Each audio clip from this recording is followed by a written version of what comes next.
රනා නින්ද කැඩුවට සමා වෙන්න. ඔයාට වැදගත් කාරණාවක් කියන්න තියෙනවා ඒ නිසායි ඇහැරෙවේ. ඒක සුළු දෙයක්. කියන්න ඔය හැටි වැදගත් කාරණාව මොකද්ද කියලා. රනා මම අද ගමට යන්න හිතාගෙන ඉන්නේ. ඔයත් එන්න ඕන මාත් එක්ක යන්න. ඔව් රනා. හදිසියෙම තමයි ඒ තිරණය ගන්න සිද්ධ වුණේ ෆඩේ. මගේ පියා මිය ගොස් ඇති බව මට දැනගන්න ලැබුණේ අදයි.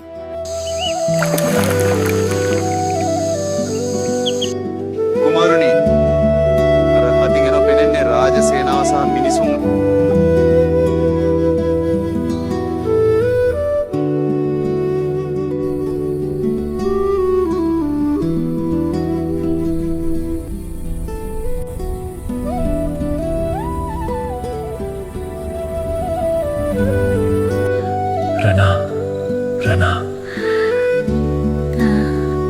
රනා නින්ද කැඩුවට සමා වෙන්න. ඔයාට වැදගත් කාරණාවක් කියන්න තියෙනවා ඒ නිසායි ඇහැරෙවේ. ඒක සුළු දෙයක්.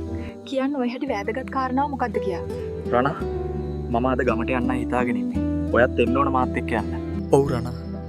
හදිසියෙම තමයි ඒ තිරණය ගන්න සිද්ධ වුණේ ෆඩේ. මගේ පියා මිය ගොස් ඇති බව මට දැනගන්න ලැබුණේ අදයි.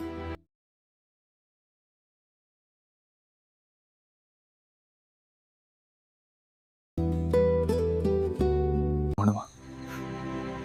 ඔයාගේ පියා ඔව් මගේ පියා රනා. එහෙනම් ඔයා කිව්වේ ඔයාට කාත් කවුරුවත් නැහැ කියලා.